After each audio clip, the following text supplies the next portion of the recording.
Baik, mungkin kita mulai saja ya. Jadi mungkin sebelum kita masuk ke materi hari ini seperti biasa ya kita review singkat dulu untuk materi minggu lalu sehingga kita mengingat kembali seperti itu.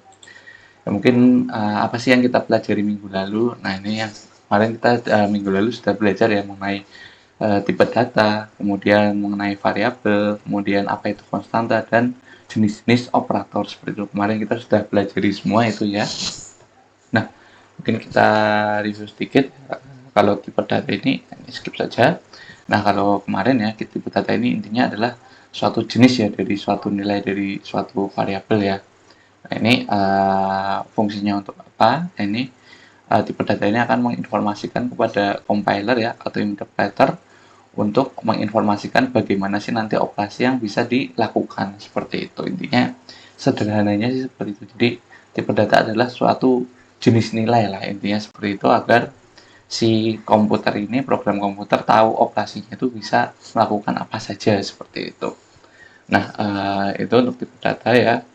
Ini ada beberapa jenis tipe data yang biasanya yang sering digunakan adalah integer, kemudian ada desimal seperti itu atau floating point ya. Kemudian ada karakter dan ada boolean, benar atau salah. Contohnya misal kita ingin menyimpan data berat ya di komputer. Nah, ini nanti berarti tipe datanya atau jenis datanya adalah desimal. Kenapa? Karena mungkin beratnya 50,1 atau 56,5 seperti itu misalnya. Ini desimal. Kalau tinggi badan biasanya integer atau bilangan bulat, misal 180, 160, 171 seperti itu. Yang kita simpan ke komputer ini adalah tipe data integer seperti itu. Kemudian bisa juga kalau misal stok barang ya, contohnya ini stok apel di pasar kayak gitu.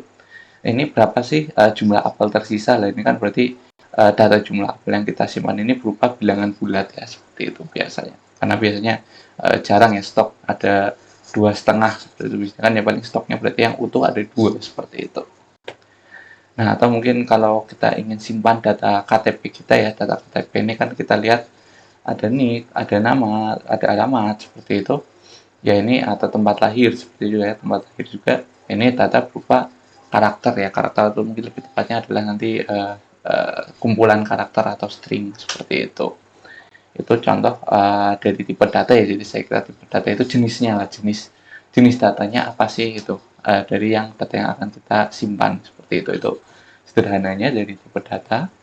Untuk jenis-jenisnya, jenis-jenis tipe data ada banyak ya. Untuk ini kemungkinan akan kita pelajari nanti setelah UTS ya, karena nama perkuliahannya kan algoritma pemrograman dan struktur data ya. Ini nanti yang untuk struktur datanya yang akan kita pelajari nanti. Untuk yang akan kita pelajari sekarang ini pada dasarnya hanya integer ya, integer ini bilangan bulat, real ini atau floating point ya atau desimal seperti itu. Kemudian ada boolean ya, boolean ini mungkin hanya true atau false saja seperti itu. Kemudian untuk karakter ini yang berupa ya karakter huruf-huruf maupun termasuk simbol ya, simbol ataupun huruf seperti itu. Tapi kalau karakter ini hanya satu saja, satu huruf. Nah, kalau yang string ini sama karakter juga tapi beberapa huruf seperti itu. Jadi string ini terdiri dari beberapa karakter sehingga karakter string ini bisa untuk menyimpan kata ataupun menyimpan kalimat misal seperti itu. Misal nama Excel Adila seperti itu sebagai contoh disimpan ke dalam string. Nah, kalau karakter yang tersimpan hanyalah A-nya saja seperti itu karena hanya mampu menyimpan satu huruf kalau karakter. Nanti kita akan pelajari ya array maupun record nanti di mendekati UTS seperti itu. Kita lanjut dulu.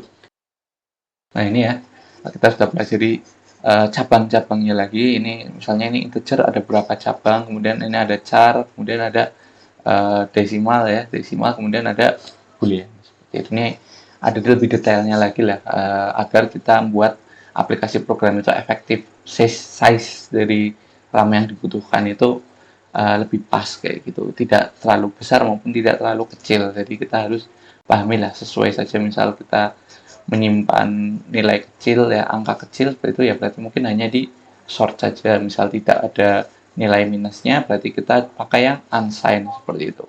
Tapi kalau kita simpan data yang besar ya, angka yang besar, misal anggap saja misal apa penduduk total di dunia seperti itu, ya mungkin kita pakai long integer ya, atau mungkin pakai yang unsigned seperti itu, pakai yang tidak ada minusnya seperti itu, tidak ada negatifnya seperti itu.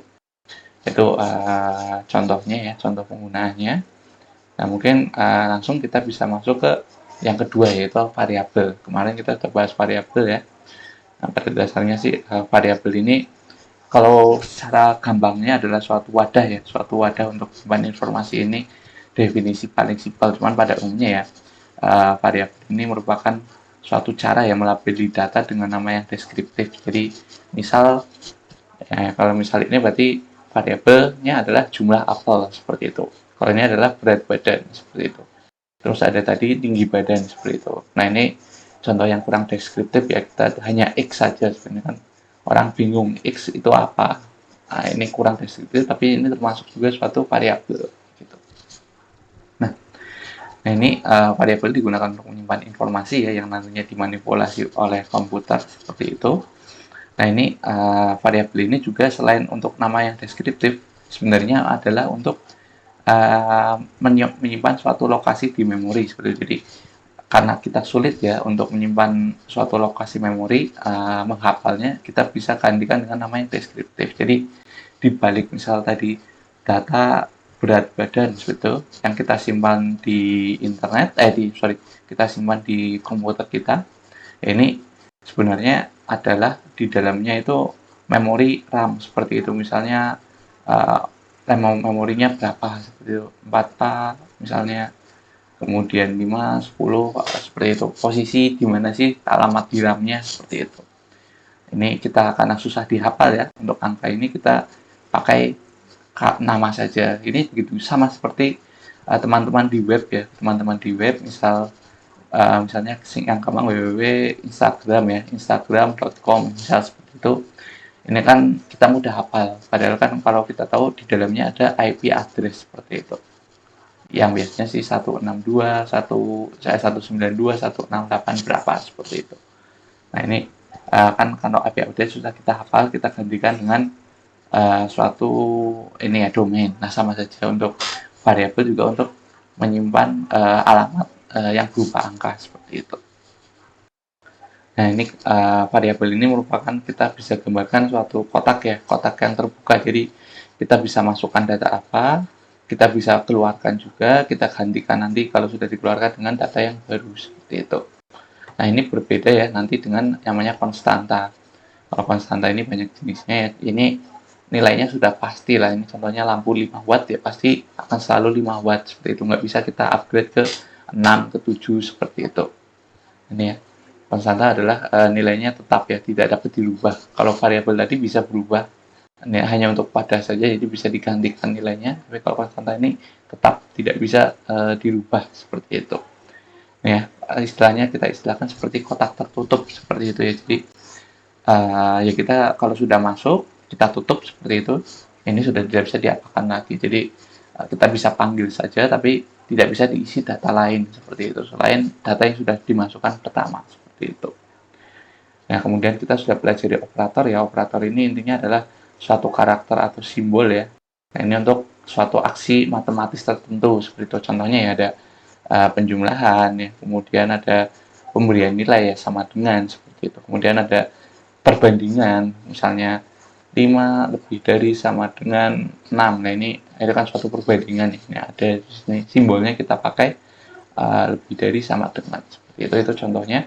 Atau operasi logika. Nah, ini operasi logika ini nanti akan kita coba pelajari atau secara umum saja seperti itu. Mungkin harusnya ada mata kuliahnya sendiri ya untuk logika matematika atau logika komputer seperti itu. Ada operasi OR, ada operasi AND, dan ada operasi NOT seperti itu. Nanti nanti di materi ini akan ada kita singgung sedikit. Untuk materi ini tidak jangan khawatir istilahnya. Kemudian ada operasi operator bitwise atau operasi biner seperti itu. Ini ada AND, ada OR, ada XOR, ada NOR, ada NOT ya. Kemudian ada left shift, ada right shift seperti itu. Ini contohnya ya. Kalau AND berarti yang nilainya 1 saja ya yang masuk. Kalau OR, maka yang selama ada satunya di sini, satu, ini maka akan satu seperti ini. Kalau XOR yang beda saja seperti itu. Ini berbeda seperti itu. Maka nilainya kan yang satu hanya yang berbeda seperti itu. Kalau not ya ininya kebalikannya. Kalau left shift ini berarti menambahkan 0 di sini. Kalau right shift berarti menghapus yang di kanannya seperti ini. Itu ya untuk operasi binary. Dan untuk implementasi kemarin kita sudah pelajari ya untuk bagian source code dari C++ seperti itu ya. Nah, kemarin untuk baris pertama kita ada IOStream ya untuk menginclude library. Pada dasarnya kita menginputkan menyisipkan library dari luar seperti itu. Jadi kita nggak bikin, sudah ada fiturnya, nah itu kita bisa pakai saja seperti itu. Jadi kita pakai library namanya IOStream seperti itu. Kemudian kita pakai namespace std ya untuk penjelasan scope-nya mana ya, untuk menghindari konflik intinya seperti itu. Ini kemudian kita punya main ya, ini adalah starting programnya ya, isinya di sini. Nah, ini adalah titik mulai programnya kita seperti itu. Ini bisa pakai parameter, bisa nggak pakai seperti itu. Ini parameter ini fungsinya untuk menyimpan, kalau kita pakai terminal ini menyimpan nilai tambahan yang kita masukkan seperti itu. Ya, kalau kita nggak pakai ini bisa saja seperti itu. Nanti kita anggap tidak ada seperti itu. Nah, ini ya untuk mengaksesnya bisa pakai ini ya, ARGV untuk mengakses datanya. ARGC ini untuk mengakses berapa sih data yang dikirim kayak gitu. Nanti akan kita singgung lebih jauh. Kemudian variasi lain ya tadi selain pakai cout bisa pakai printf seperti itu. Ini contohnya. Nah kalau ini kalau pakai biasa pakai IOStream kita pakainya cout ya seperti itu. Nah ini kalau tidak pakai namespace nanti pakainya adalah std.2.2 cout seperti itu. Nah karena kita sudah pakai namespace, kita tidak usah pakai std-nya. Ini menyingkat kode juga ya, seperti itu. Kemudian return 0 ini merupakan akhir dari fungsi main. Maksudnya ya, program sudah selesai, seperti itu. Kemarin kita sudah buat ya, untuk aplikasi penyembunyian ya, sederhana. Kita masukkan bilangan A, masukkan B, kemudian A tambah B, kita print hasilnya, seperti itu.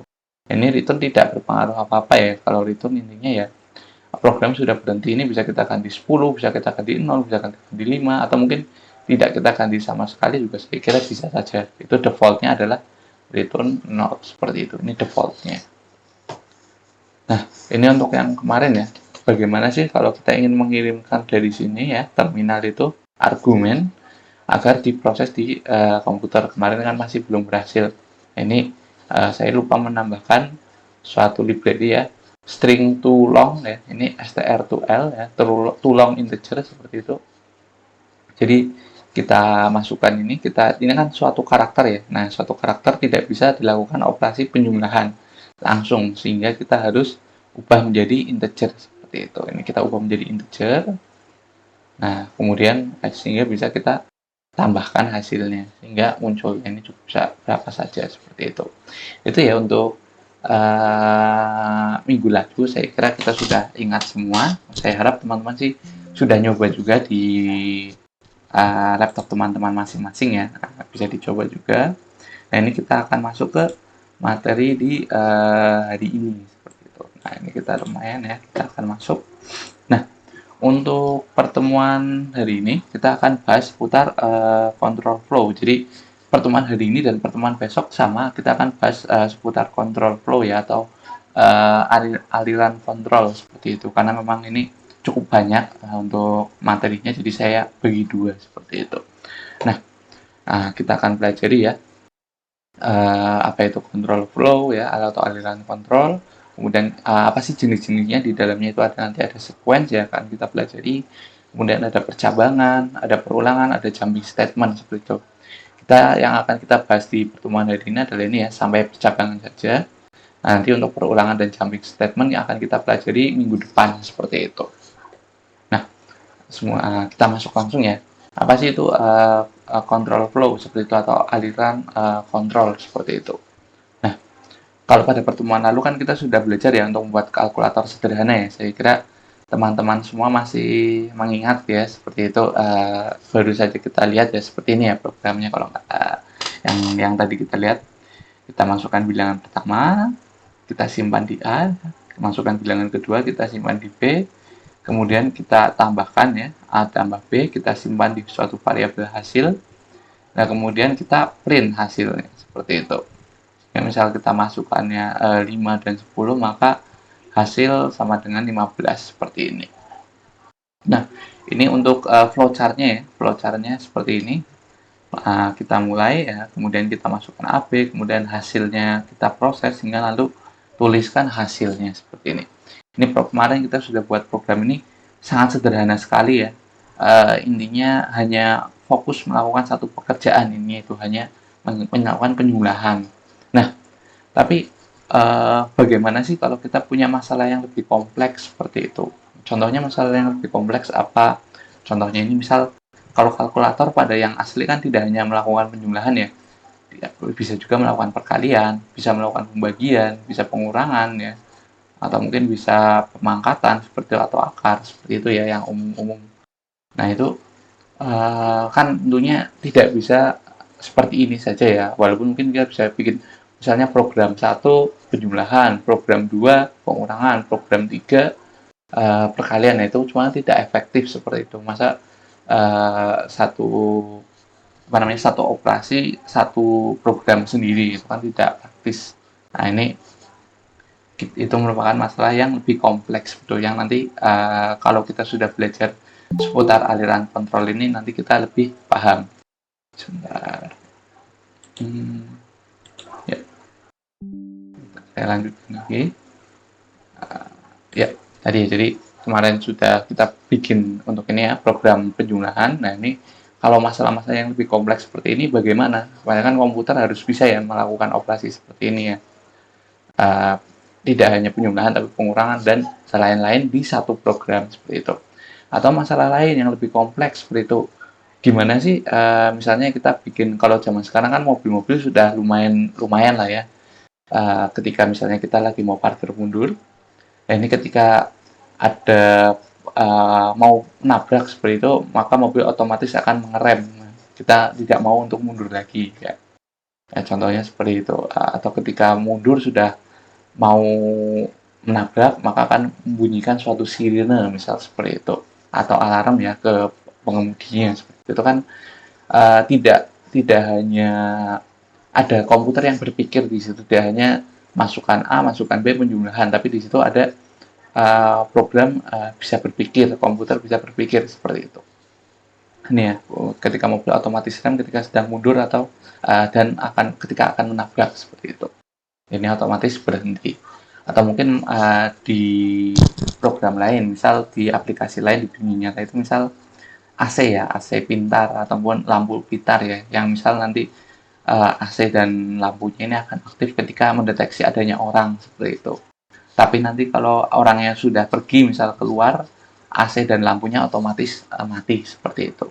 Itu kan kita kasih suatu pemikiran sederhana ke komputer ya, jadi sehingga komputer bisa mikir ada orangnya tidak kayak gitu. Kalau contoh tadi mau menabrak atau tidak, nah itu jadi kita akan kasih suatu pikiran agar komputer bisa berpikir seperti itu. Nah ini ya. Nah aliran kontrol itu apa? Dari contoh yang sudah saya berikan ya. Nah ini pada dasarnya itu ada beberapa definisi ya seperti biasa ya. Nah definisi pertama adalah aliran kontrol ini adalah suatu urutan ya pemanggilan pada suatu statement ya, pernyataan atau suatu perintah yang kita biasa tuliskan, atau suatu baris intinya, instruksi atau fungsi ya yang akan dieksekusi ketika program berjalan ya. Yang kita tahu kan ya programnya urut dari atas ke bawah. Nah ini dengan aliran kontrol kita bisa atur mau yang mana dulu yang jalan intinya seperti itu. Kalau dari definisi pertama.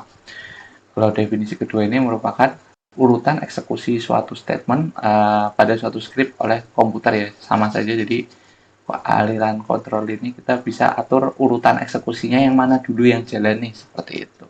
Jadi tidak hanya lurus-lurus saja seperti itu. Nah kemudian definisi lain, aliran kontrol ini memungkinkan program untuk menentukan aksi ya, apa yang akan dikerjakan ya, berdasarkan suatu logika operasi. Jadi bisa menentukan aksinya sendiri berdasarkan suatu aturan logikanya ya, seperti itu. Ini aliran kontrol merupakan cara komputer untuk mengambil keputusan. Jadi kalau tadi awal-awal kemarin kita belajar penjumlahan itu kan tidak ada keputusan di komputer ya. Itu hanya kita kasih angka, kita suruh jumlah. Nah, kalau dengan aliran kontrol ini kita kasih sedikit kebebasan komputer ya untuk menentukan mau apa yang dikerjakan oleh komputer seperti itu. Jadi ada kebebasan sedikit lah, ada pikirannya untuk program komputer yang kita buat seperti itu. Nah, secara umum untuk jenis dari aliran kontrol ini ada dua ya. Ini yang secara umum ya di berbagai literasi ini ada percabangan, ada perulangan seperti itu. Secara umum hanya dua ini saja yang besar seperti itu. Hanya di banyak literasi ya paling dua ini saja. Percabangan ini biasanya kita kenal sebagai branch atau selection atau conditional atau decision making statement seperti itu. Ini nama-nama lain lah. Tapi kalau teman-teman ketika melihat istilah ini, berarti maksudnya adalah percabangan seperti itu. Kemudian perulangan ada looping maupun istilah lainnya adalah iterative statement seperti itu. Looping statement atau iterative statement seperti itu nama lain dari perulangan. Namun di beberapa literasi buku seperti itu atau literasi tertulis lainnya ada yang menambahkan sequence dan jumping statement. Nah, ini untuk sequence akan kita pelajari hari ini, percabangan kita hari ini, perulangan akan kita pelajari minggu depan, dan jumping statement akan kita pelajari minggu depan seperti itu. Jadi intinya untuk agar komputer bisa berpikir, nah yang kita akan pelajari 4 hal ini seperti itu, agar komputer bisa menentukan arah programnya mau kemana seperti itu. Nah, ini ya kalau kita pecah lebih lanjut ya.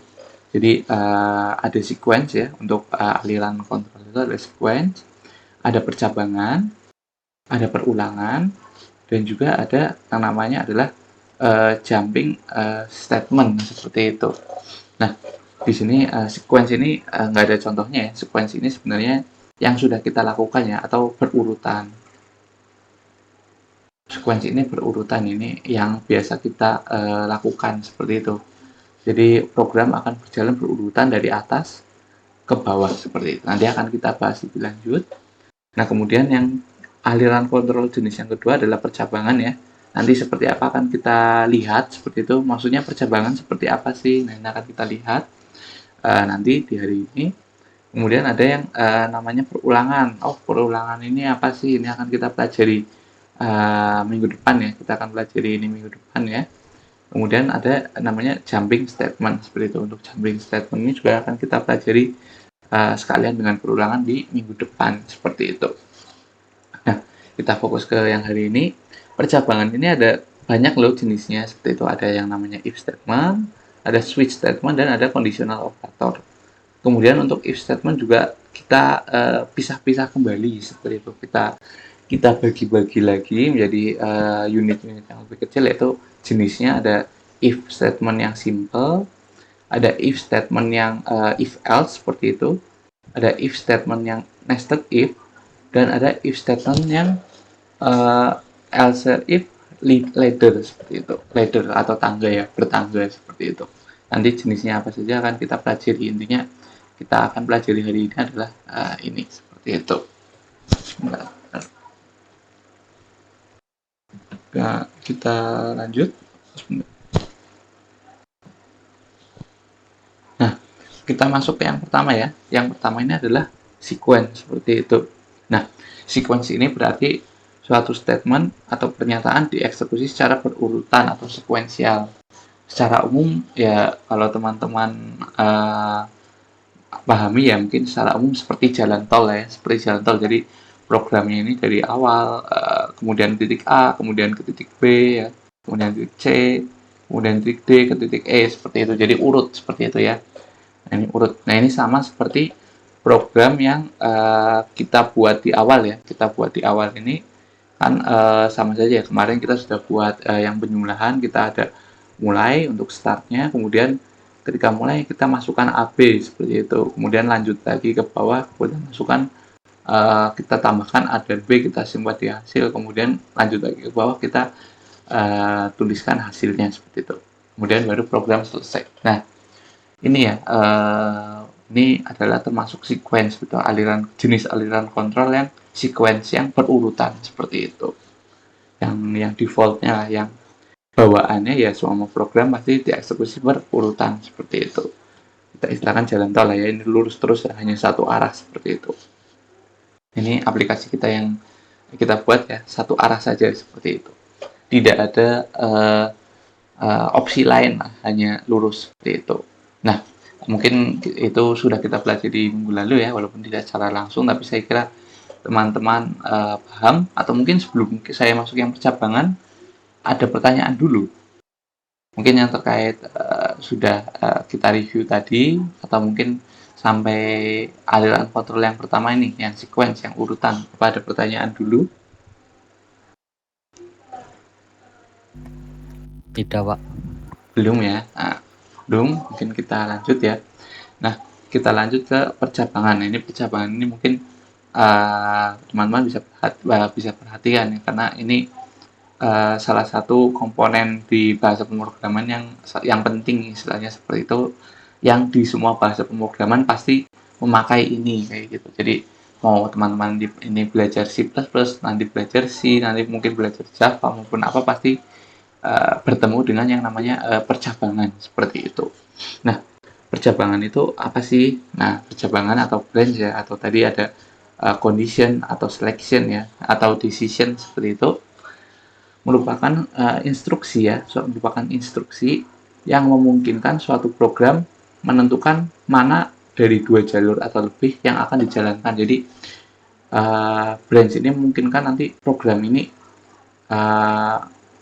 jalannya beda nih, mau jalan ke kanan atau jalan ke kiri seperti itu istilahnya, atau mau mengerjakan A atau mengerjakan B ya, berdasarkan suatu hasil operasi logika seperti itu. Jadi kita kasih aturan, kalau jalannya misalnya kita ketentuannya adalah A, maka yang dipilih jalur A, tapi kalau ketentuannya B, yang dipilih adalah jalur B seperti itu. Jadi satu program ini nanti kita bisa tidak hanya lurus saja, tapi ada opsinya seperti itu, ada opsinya. Nah, definisi lain, percabangan akan mengeksekusi suatu statement ya setelah memeriksa suatu kondisi seperti itu. Jadi ada statement atau kondisi tertentu ya, kondisi tertentu ya, ini operasi logika tertentu. Nah, ini baru akan dieksekusi ya ketika sudah diperiksa suatu kondisinya apakah benar apakah salah seperti itu. Definisi lain, percabangan adalah suatu perintah untuk memeriksa kondisi ya, masih sama memeriksa kondisi ya, dan menjalankan statement berdasarkan kriteria kondisinya seperti itu. Jadi kalau misalnya kondisi terpenuhi, maka statement apa yang akan jalan ya, atau baris perintah apa yang akan jalan. Nah, tapi kalau kondisinya salah, itu berarti baris mana yang akan jalan. Nah, itu yang yang merupakan percabangan seperti itu contohnya. Kemudian definisi lain, percabangan ini dikontrol oleh ekspresi boolean ya. Ekspresi boolean ini kalau teman-teman ingat tadi kita singgung ya, tipe data boolean ini true atau false seperti itu. Nah, ini ya, hanya menyimpan dua kemungkinan true atau false. Jadi ketika suatu kriteria terpenuhi berarti true. Nah, kalau kriterianya tidak terpenuhi maka false. Nah, seperti itu nanti statement mana kalau true, statement mana kalau false. Jadi nanti akan kita kasih. Jadi sebenarnya program yang kita buat ini masih sesuai dengan keinginan kita. Kita hanya kasih opsi saja seperti itu. Kita hanya kasih opsi saja apakah mau jalur A maupun jalur B seperti itu, intinya seperti itu.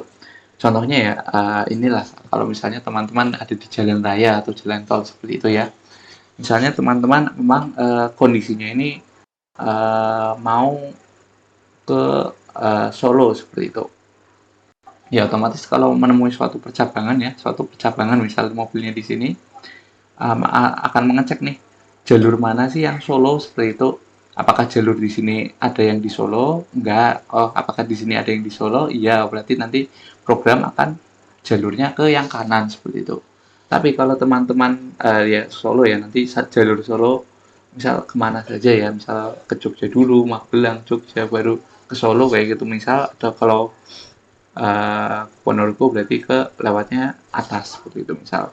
Kalau teman-teman mau tujuannya itu ke misal Ponorogo, maka berarti yang jalan adalah yang di kiri seperti itu, programnya akan belok ke sini kiri, tidak akan menjalankan yang ada di kanan seperti itu, istilahnya seperti itu.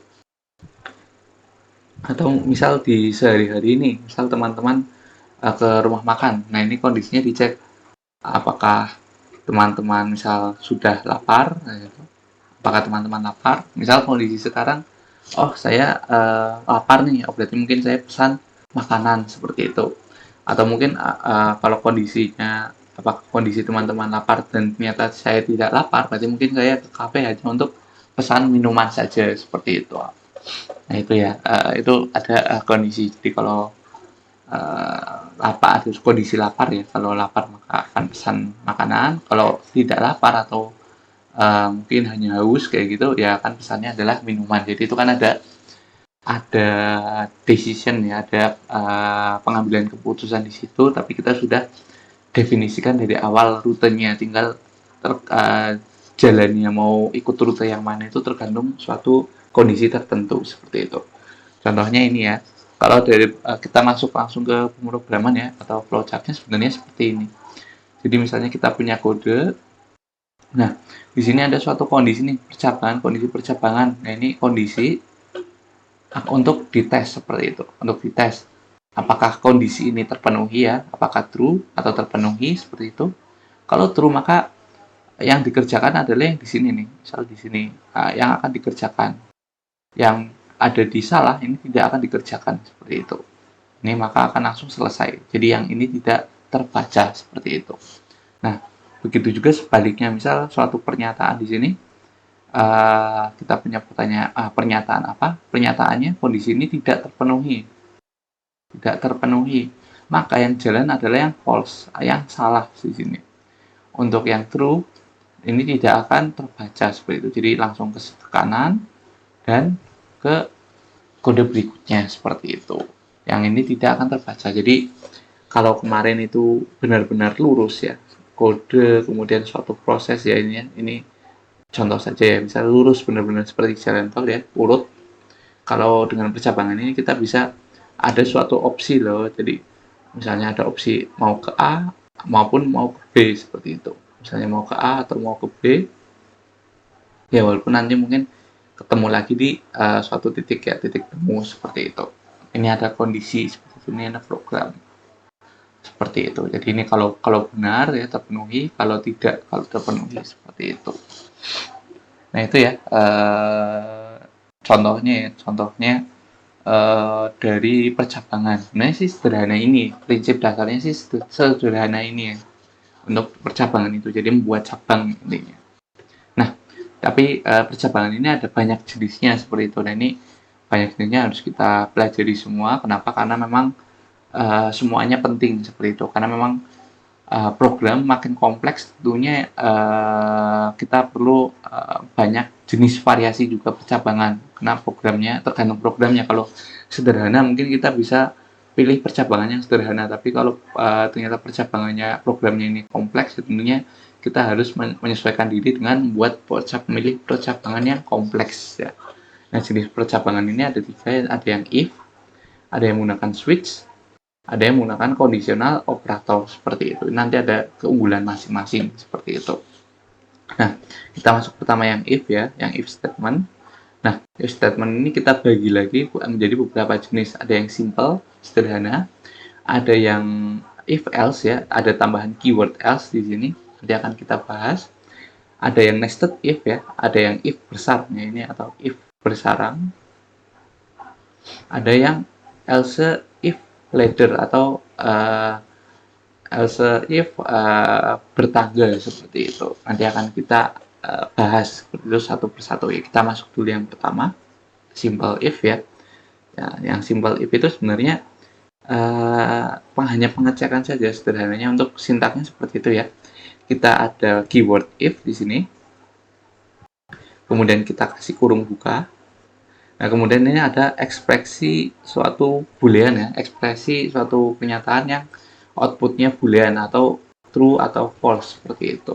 Nah, nanti akan kita lihat, kemudian di kurung tutup, kemudian kita buka kurung kurawal. Nah, kurung kurawal buka. Nah, kemudian ini pernyataan 1, pernyataan 2. Kemudian kita tutup seperti itu. Nah, maksud dari program ini adalah pernyataan 1 dan pernyataan 2 ini akan jalan ketika ekspresi boolean ini terpenuhi atau true seperti itu. Nah, ini contoh pertama ya. Contoh sintaksnya lah atau contoh kodenya seperti ini. Ada juga variasi lain yaitu tanpa menggunakan kurung kurawal ya, langsung seperti ini. Langsung tanpa ada kurung kurawal ya. Harusnya ada di sini. Tapi di sini tidak ada seperti itu. Kita bisa hapus. Nah, kalau teman-teman menemui yang seperti ini, sama saja seperti teman-teman hanya memberi kurung kurawal untuk satu baris saja. Nah, seperti ini. Jadi, ketika ekspresi booleannya misal ini nilainya benar ya, terpenuhi, maka ya pernyataan 1 akan jalan seperti itu. Kemudian baru ke pernyataan 2. Tetapi kalau pernyataan if-nya tidak terpenuhi, maka yang jalan hanya pernyataan 2. Padahal kalau di sini ketika pertanyaan ekspresinya tidak terpenuhi, maka 1 dan 2 itu tidak jalan. Nah, itu ya bedanya ya. Jadi saya kira lebih baik kalau masih mempelajari ini, ketika if kita kasih kurung kurawal saja ya. Kita kasih kurung kurawal saja agar kita tidak salah memahami programnya. Nah, sedangkan kalau ini takutnya kita salah program, maksudnya adalah ketika ini tidak terpenuhi maka tidak jalan dua-duanya, malah kalau kita jalankan pernyataan 2 kan selalu jalan seperti itu, karena tidak ada pengecekan di sini. Ini tuh sama seperti kalau ininya ditulis di pernyataan di sini seperti itu. Nah, ini ya contohnya seperti itu. Sebentar. Nah, itu mungkin kita bisa langsung masuk saja ke contohnya di sini. Nah, contohnya mungkin aplikasi sederhana adalah kita buat lebih besar atau kurang besar ya. Contohnya di sini kita masukkan A ya, misalnya kita punya A adalah 10, kemudian kita punya B adalah 20 seperti itu. Nah, ini kita cek apakah A lebih besar dari B. Nah, apakah 10 lebih besar dari 20? Kira-kira benar tidak teman-teman? Tentunya tidak ya. 10 lebih kecil dari 20. Jadi pernyataan ini adalah salah ya. Pernyataan ini adalah salah. False. Nah, karena false ya, maka ini baris ini tidak akan berjalan, tapi akan langsung ke program selesai seperti itu. Nah, sedangkan kalau nanti misalnya kita ganti A-nya 20, B-nya 30, B-nya 10, berarti kan 20 lebih dari 10. Ini kan terpenuhi, true. Maka baris ini akan dijalankan. A lebih besar dari B, maka baru menjalankan program selesai. Jadi ada kondisi di sini loh. Ada kalau percabangan itu tidak lurus semuanya dikerjakan, tapi ada suatu percabangan ya. Di sini ada suatu opsi yang dijalankan yang mana nih di sini. Jadi kalau misalnya ini tadi pernyataannya false ya, di sini ada pernyataannya false, maka yang jalan adalah dari sini ya, mulai masukkan AB, kemudian tidak terpenuhi ini, langsung ke bawah seperti itu. Nah, tetapi kalau misalnya program dijalankan dan kondisinya lain, bisa saja masuk, nah kemudian ke kanan seperti itu, baru selesai. Ini kan berarti kayak ada 2 jalur ya, ada yang ke kanan dulu, ada yang langsung ke bawah seperti itu. Nah, ini contoh dari percabangan. Nah, ini titik pertemuan di sini adalah suatu kondisi apakah terpenuhi ataukah tidak seperti itu.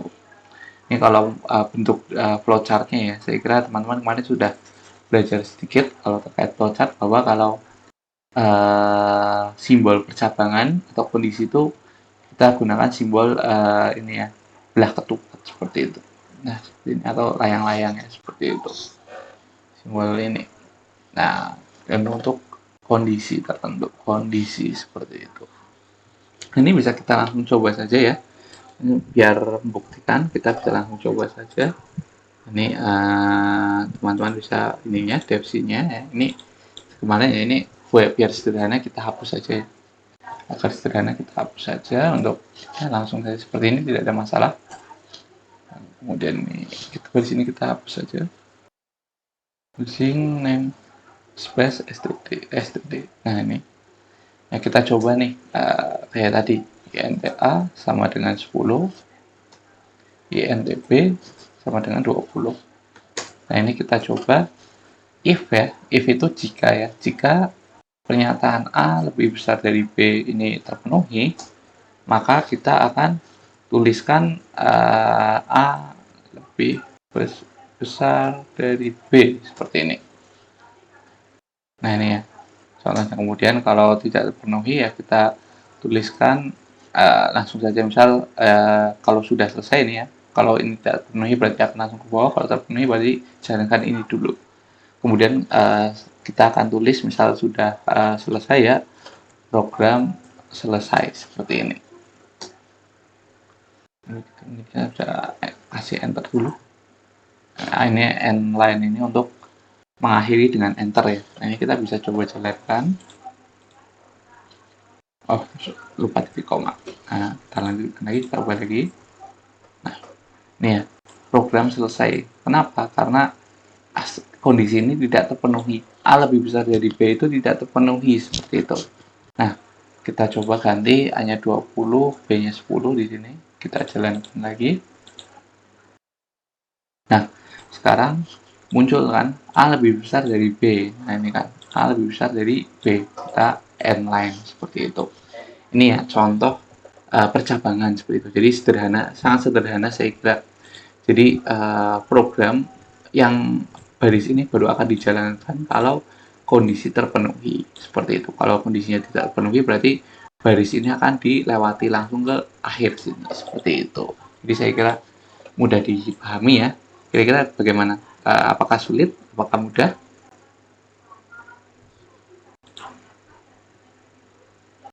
Mudah, Ini Pak. untuk gimana? Bisa ya? Bisa. Mudah dipahami. Ya. Bisa ya. Kalau nggak teman-teman bisa coba, intinya percabangan itu ya hanya memilih saja percabangan ya, namanya juga percabangan, hanya memeriksa kondisi terpenuhi, kalau enggak yang jalankan yang mana, istilahnya seperti itu. Kalau ini kalau terpenuhi maka yang ini akan dijalankan seperti itu, kalau tidak terpenuhi maka dilewati. Nah, itu contohnya. Nah, kita lanjut lagi. Nah, ini ya tadi ya contohnya. Nah, kemudian misal lanjut lagi nih, misal kita ingin sedikit lebih kompleks ya, kita tambah sedikit lebih kompleks, gimana kita ingin buat misal A lebih besar dari B. Nah, kalau sama seperti tadi, tapi kita ingin juga menambahkan misal apakah berarti B lebih besar dari A seperti itu. Nah, ini kita berarti tambahkan satu kondisi lagi seperti itu. Ya, kita tambahkan satu kondisi lagi, kita akan mengeceknya dua kali. Pertama kita cek apakah A lebih besar dari B. Nah, apakah misalnya 10 lebih besar dari 20, apakah betul? Kan tidak ya, tidak, ini salah seperti itu. Nah, kemudian program akan baris selanjutnya ya, mengecek apakah B lebih besar dari A, apakah 20 lebih besar dari 10, betul. Nah, berarti ini akan menjalankan yang ini, B lebih besar dari A, seperti itu. Ini bisa kita coba lagi ya, misalnya kita ingin sedikit lebih kompleks, misalnya ini, kita ke sini, kita buat nih, kalau sudah A lebih besar dari B, kita ingin buat yang if B lebih besar dari A seperti ini.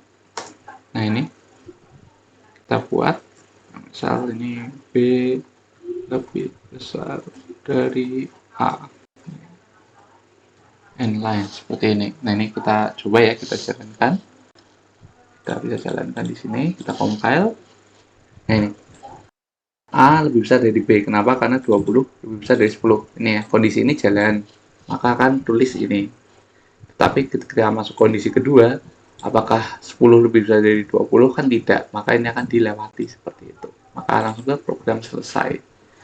Seperti itu ya. Nah, ini kita coba kalau ini masih kita coba misal kita balik ya kayak tadi, misal ini 10, ini 20 seperti itu. kita jalankan. Nah, sekarang yang muncul adalah B lebih besar dari A. Kenapa? Karena waktu masuk ya, berjalan dulu dari masukkan 10, B adalah 20, kemudian ke baris 8 di sini. Apakah 10 lebih besar dari 20? Tidak ya, maka kan langsung ke dilewati, akan langsung baris ke 11. Ini akan dicek. Apakah 20 lebih dari 10? Ya, seperti itu. Ya, betul, seperti itu kan. Maka kan print B lebih besar dari A, seperti itu. Nah, sekarang kita coba nih. Kita sudah lebih besar B, lebih besar A, tapi kalau misalnya sama bagaimana? Nah, kita kalau sama, kita bisa langsung coba ya. Kita coba, kalau nilainya sama, nah karena sama, kita tidak punya ini ya, kondisinya tidak penuh ya. Apakah 20 lebih besar dari 20? Kan tidak. Apakah 20 lebih besar dari 20? Kan tidak. Maka dua kondisi ini tidak terpenuhi, seperti itu. Nah, ini tidak terpenuhi dua-duanya, maka akan langsung print program selesai, seperti itu. Ya, mungkin teman-teman kalau mau ada lagi, berarti ya harus if B sama dengan A, kemudian cout A sama dengan B, ataupun sebaliknya sama saja. Ini baru teman-teman jalankan. Nah, kalau ini berarti A sama dengan B, nah, karena perbandingannya terpenuhi, seperti itu. Jadi di sini salah, baru di sini betul, seperti itu. Untuk programnya, saya kira mudah dipahami ya. Untuk ini tadi kita sudah coba 1, sekarang kita coba 2. Ini sedikit lebih kompleks seperti itu, tapi masih mudah. Jadi tadi ya, secara umum kalau kita lihat flowchart-nya, mulai masukkan AB, misalnya di sini A sama dengan 10 ya, sesuai. B sama dengan 20. Pertama-tama program akan ke sini nih. Apakah kemudian ke sini, kemudian cek nih. Apakah lebih dari 10, lebih dari 20? Kan tidak, maka program akan langsung turun ke bawah. Kemudian dicek lagi, apakah B lebih dari A, 20 lebih dari 10, ya maka akan ke kanan, ke kiri. Kemudian akan print, kemudian program akan selesai. Seperti ini, jadi jalannya seperti ini. Nah, kalau misalnya A-nya yang 20, B-nya 10, ya, maka program flowchart-nya akan jalan dari mulai A-nya 20, B-nya 10. Apakah A lebih besar dari B? Iya, kan iya. Ini dihapus dulu aja. Dihapus dulu aja. Nah, mana tadi? Nah, ini iya, maka akan ke kanan, akan tulis bullet A lebih besar dari B. Nah, kemudian setelah ini ditulis, maka akan lanjut baris selanjutnya yaitu pengecekan apakah 10 lebih dari 20, kan tidak, maka akan ke bawah. Kemudian ke program selesai dan selesai. Jadi ada dari sini ya, ke sini dulu, ada yang ke sini langsung seperti itu. Ke sini. Nah, kemudian kalau tadi sama dengan A sama dengan 10, dua-duanya sama dengan 10, maka ini tidak. Nah, ini berarti secara umum kita lihat seperti ada 3 jalur seperti itu. Tadi kalau ini ya. Nah, ini kan komputer berpikir. Jadi ada komputer ada menentukan programnya mau jalannya kemana sih, apa yang dikerjakan kayak gitu. Walaupun secara umum ya kita sudah kasih aba-abanya, kita sudah kasih rutenya, hanya eksekusinya bagaimana komputer tergantung kondisinya seperti itu. Itu ya contohnya, ini untuk if sederhana seperti itu. Ini untuk if sederhana. Kita lanjut ya ke yang dua, adalah if else. Seperti ini adalah if else. Nah, ini if else ini saya kira hampir sama seperti if ya, sama seperti if sederhana, tapi ada tambahan else. Nah, else ini apa sih? Nah, else ini adalah pernyataan yang akan jalan ketika pernyataan boolean ini tidak terpenuhi, seperti itu. Jadi kalau tadi if, nah ini boolean, kemudian berubah nutup, ini pernyataan 1. Nah, ini ketika true, maka ini akan jalan ya. Pernyataan 1 ini akan jalan. Nah, kemudian ke bawah, baru ke bawah. Nah, tapi kalau ada else, ketika misalnya true, maka akan jalan ini. Ketika false, maka akan jalan ini, seperti itu. Jadi kalau ketika suatu ekspresi booleannya true, maka 1, 2 akan jalan. Nah, tetapi kalau ekspresi booleannya false ya, akan yang jalan adalah 3 dan 4, seperti itu. Jadi di sini benar-benar percabangan ya. Kalau tadi kan hanya cek apakah benar atau enggak. Kalau benar jalan, seperti itu. Kalau enggak ya program akan dilewati. Tapi kalau ini benar-benar percabangan, di mana kalau benar adalah yang dijalankan adalah rute A, misal kalau yang salah maka yang jalan adalah rute B, seperti itu istilahnya. Nah, jenis ini sama ya, seperti yang if sederhana, kita bisa kasih ini ya, kita bisa kasih scope dengan kurung kurawal di sini. Kita kasih batasan istilahnya, batasan true ini dari ini sampai sini loh, kemudian batasan kalau salahnya dari sini sampai sini, seperti itu. Atau bisa kita lewati ya. Pokoknya kalau tidak ada scope, tidak ada kurung kurawal, berarti yang dibaca hanya baris bawahnya saja. Contohnya di sini, if kita tidak kasih kurung kurawal, maka jika benar maka akan menjalankan ini saja ya. Ketika salah, maka yang dijalankan adalah pernyataan 2 saja, seperti itu. Pernyataan 3 akan selalu berjalan mau benar maupun salah, seperti itu. Jadi sama seperti kurung kurawalnya ada di sini. Nah, seperti ini. Jadi takutnya kalau kita ingin buat pernyataan kondisi misalnya seperti ini, ya maka akan salah, tidak sesuai programnya dengan keinginan kita, karena kalau tanpa kurung kurawal itu program hanya akan membaca satu di bawahnya, satu baris di bawahnya akan dieksekusi, seperti itu. Pernyataan 3 ini akan jalan mau ini pernyataan ini benar maupun salah ya, karena sudah di luar percabangan, seperti itu. Ini ya contohnya, misalnya tadi ya kita buat A lebih besar dari B, kemudian ini ya seperti ini. Nah, dengan menggunakan if else ini kita bisa lebih singkat lagi nih kita menuliskannya, yaitu kalau misalnya A lebih besar dari B, maka masih sama ya, akan menuliskan A lebih besar dari B. Tetapi kalau ini tidak terpenuhi, maka kita langsung menjalankan suatu pernyataan, suatu statement, yaitu B lebih besar atau sama dengan A, seperti ini. Ya, karena misalnya 20 ini 10, maka akan lebih besar. Jika ini 10 20, maka akan masuk ya B lebih besar atau sama dengan A, maupun ketika sama 10 10. Apakah 10 lebih dari 10? Kan tidak, seperti itu. Maka akan masuk pernyataannya ke sini, yang masuk ke else-nya, seperti itu. Apakah B lebih besar dari atau sama dengan A, seperti ini. Nah, ini contoh flowchartnya ya tadi. Kalau A-nya sama dengan 10, B-nya 20, maka jalannya adalah ke kiri, seperti ini. Nah, ke sini, baru jalan ke sini. Tapi kalau tadi A sama dengan 20, B sama dengan 10, maupun misal A sama dengan 10, B sama dengan 10, seperti itu, ya, maka masuknya yang balik ya. Yang ini yang 20 ini 10 akan ke ya, seperti ini. Sedangkan kalau yang ini dan ini, maka masuknya ke yang tidak, seperti ini. Nah, ini kan pengecekannya hanya ada satu baris saja, satu kali. Beda dengan yang tadi kita buat di sini, pengecekannya 2 kali. Nah, ini program kita jauh lebih efisien kalau kita gunakan cara if else, seperti itu. Nah, contohnya seperti itu ya. Kalau ini hasilnya hampir sama ya, hampir sama, tapi kita lebih singkat saja seperti itu, karena pengecekannya hanya sekali, komputer tidak berulang kali memeriksa, seperti itu. Ini bisa kita coba saja ya. Bisa kita coba saja.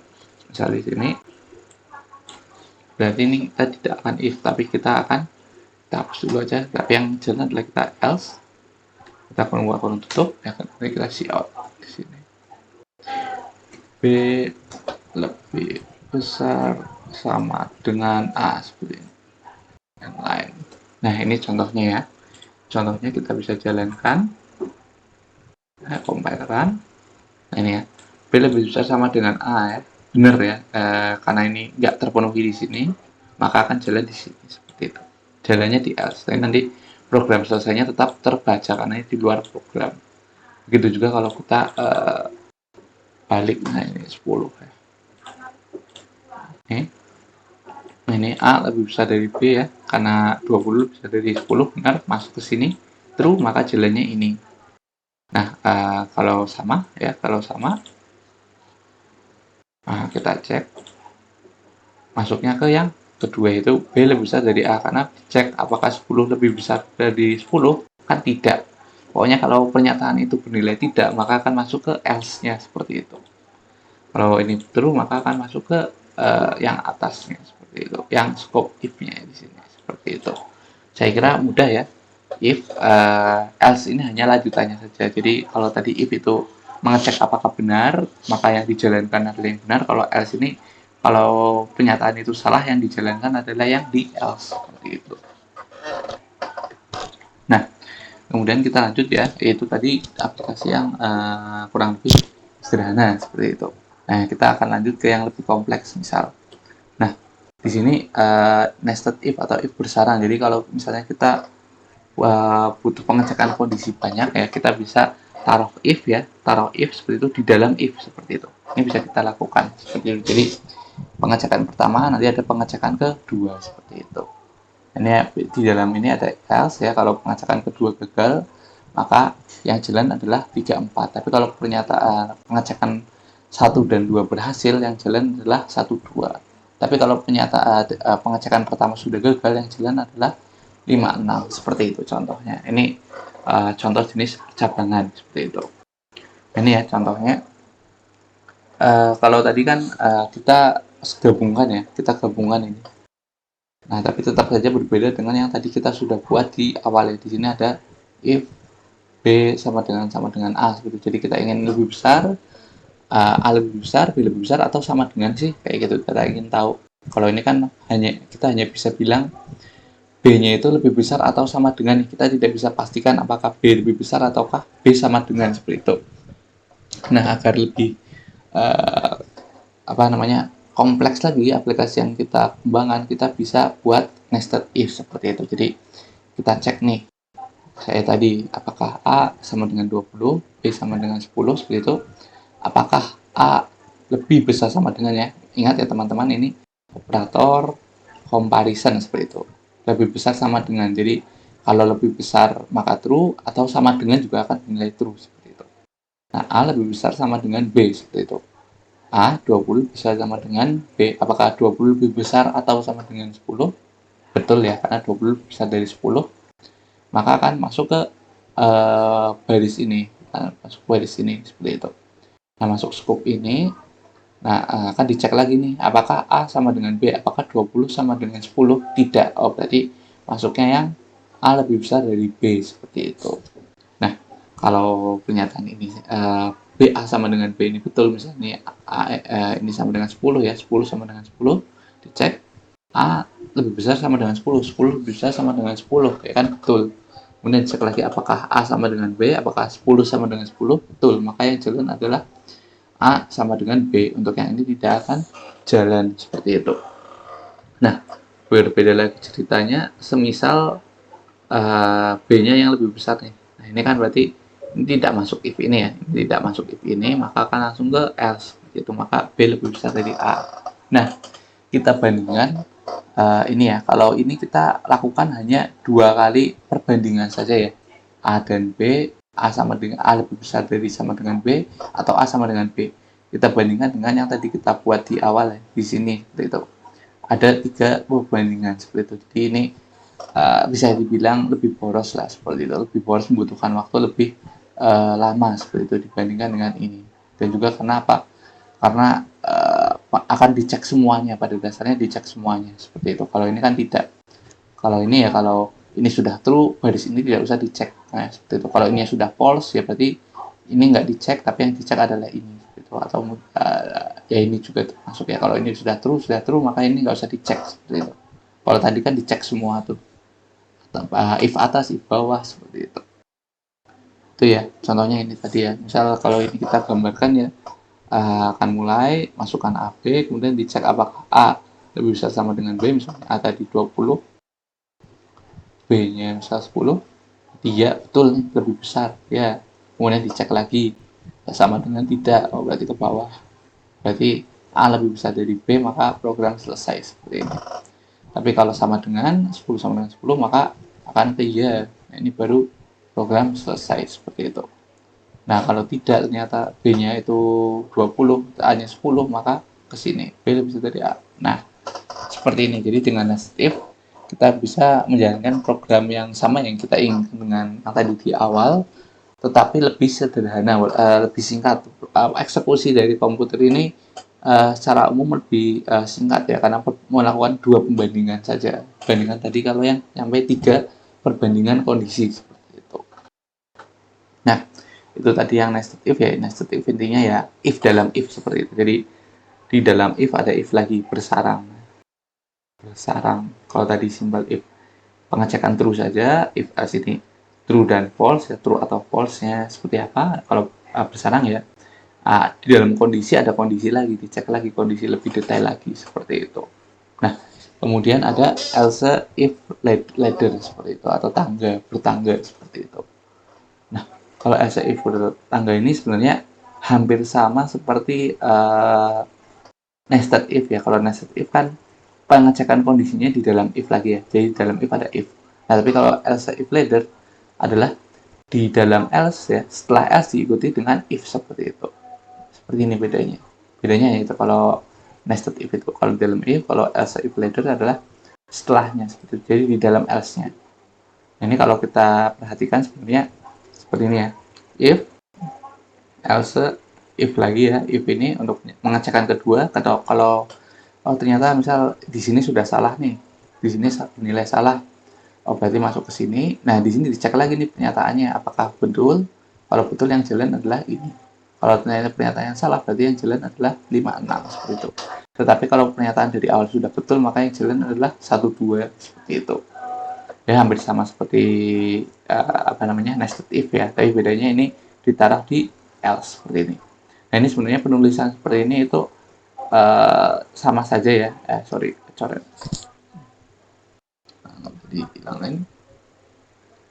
Ini itu sama seperti kalau kita ingat ya, kalau tidak ada kurungnya, ini akan mengerjakan satu baris saja ya. Kalau di sini karena barisnya sama, maka akan menjalankan yang ini, if ini seperti itu. Ini sebenarnya sama seperti teman-teman buka if, ekspresi, kurung buka, suatu pernyataan, kurung tutup, else, kurung buka. Nah, ini ada if di dalamnya else, nah kemudian kurung tutup. Ini sama saja seperti itu. Sama saja jalannya. Ini sama dengan seperti itu. Sama dengan. Hanya saja mungkin ini lebih enak dilihat ya. Cek 1, cek 2 seperti itu. Kemudian yang terakhir kalau semuanya salah seperti itu. Kalau ini kan agak susah ya, agak susah untuk dilihat ya. Harus mikir dulu loh. Ada if, ada else, baru masuk if lagi. Kalau ini kan lebih enak dilihat seperti itu. Dan lebih singkat juga terlihatnya. Kalau ini boros ke kanannya atau indentasinya seperti itu. Nah, itu contohnya ya ini. Ini sama saja contohnya ketika kita ingin lebih besar sama dengan maupun B yang lebih besar gitu. Tapi ini kita taruh if-nya lagi itu di dalam else. Jadi di if ini kita hanya apakah A lebih besar dari B? Iya, kalau betul maka A lebih besar dari B. Kalau salah, maka akan ada pengecekan lagi. Apakah A sama dengan B? Kalau sama dengan, maka akan print sama dengan. Tapi kalau ternyata A tidak lebih besar dari B dan A itu tidak sama dengan B, maka B lebih besar dari A. Seperti itu. Kalau ini sudah selesai, maka baru jalankan program selesai. Seperti itu. Ini tuh sebenarnya sama seperti nested if. Kita bisa coba lagi langsung. Sini. Nah, ini yang tadi yang if ini belum ya, yang ini kita coba dulu. Nah, nested if kita lupa tadi belum coba. Misalnya di sini A sama dengan B. Nah, di sini tapi ini tadi ya, tadi seperti ini. Seperti ini ya.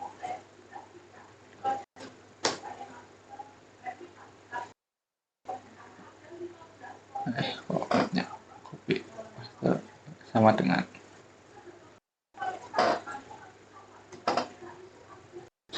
ya. Kalau ini B lebih besar dari ini contoh yang tadi ya. Ini contoh yang tadi seperti itu, yang nested if. Jadi ada if di dalam if seperti itu. A sama dengan B, kemudian kalau ini 20. Nah, kalau ini A lebih besar dari B ya. Nah, ini masuknya ke sini betul, ke sini salah seperti itu. Dan sebaliknya. Nah, ini kalau nested if. Tapi kalau else if ladder, bedanya ini hanya memindahkan saja. Ini dipindahkan ke sini gitu.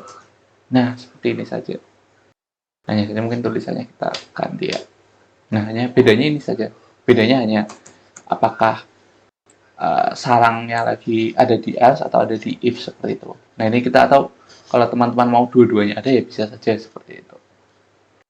Misalnya tadi kan ini A bisa ada di B, A sama dengan B, B bisa dari A. Ini sama saja seperti itu.